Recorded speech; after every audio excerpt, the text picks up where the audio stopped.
ഇവരാണോ? ഇന്ന് രാത്രി ഇച്ചിരി പണി കൂടുമല്ലോ. വാ.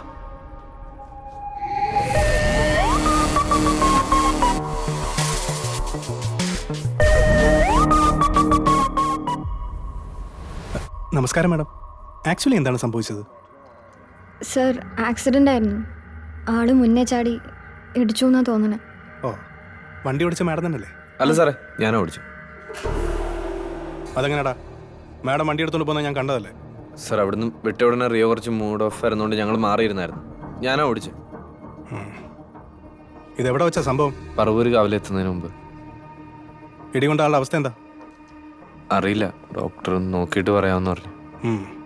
അവൻ നിങ്ങളോട് വല്ലതും സംസാരിച്ചായിരുന്നു? ഇല്ല സാറേ, ഞങ്ങൾ കൊണ്ടുവരുമ്പോൾ ആൾക്ക് ബോധം ഉണ്ടായിരുന്നില്ല. രണ്ടുപേരും അങ്ങോട്ട് ഇരി, ഞാൻ ഡോക്ടറോടൊന്ന് സംസാരിക്കട്ടെ.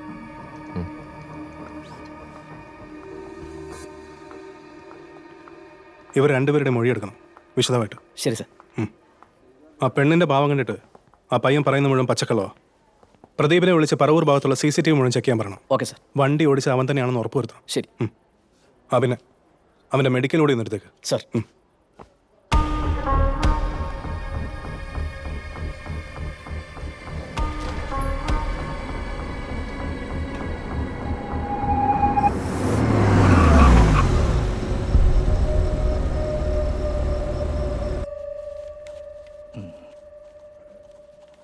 ഏകദേശം എത്ര സമയം കാണും?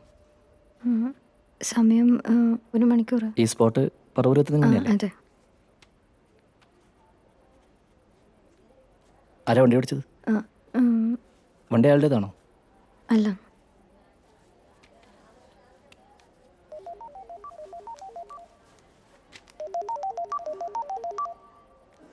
അമ്മിണി, ജോർജി, ഞാനിവിടെ പുറത്തുണ്ട്. നീ ആ വണ്ടി ഒതുക്കിയിട്ടിട്ട് അവിടെ നിന്നു. ഞാൻ വിളിക്കാം. ഓക്കെ.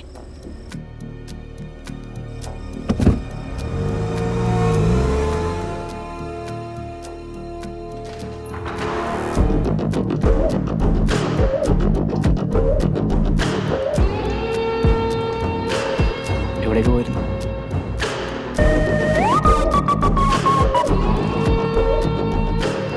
ഡോക്ടർ എന്താ സാറേ പറഞ്ഞ? ആൾക്ക് കുഴപ്പമൊന്നുമില്ലല്ലോ അല്ലേ? പറവൂർ കവലയ്ക്ക് മുമ്പുള്ള ഹൗസിംഗ് കോളനി അതല്ലേ സ്പോട്ടെന്ന് പറഞ്ഞത്? അതെ സാറേ. നിനക്ക് ഇയാളെ നേരത്തെ അറിയോ? ഇല്ല സാറേ. എന്നാ പിന്നെ ഞങ്ങൾ പോക്കോട്ടെ സാറേ. എങ്ങോട്ട്? റിയ വീട്ടിൽ കൊണ്ടാക്കണമായിരുന്നു.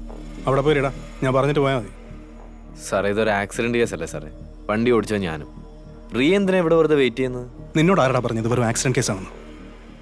307 IPC കേട്ടിട്ടുണ്ടോ നീ? Attempt murder. സർ, അതിന് ഞങ്ങളൊന്നും ചെയ്തിട്ടില്ലെന്നല്ലേ? അത് തെളിയിക്കാനാ ഞങ്ങളിവിടെ ഉള്ളത്, പോലീസ്.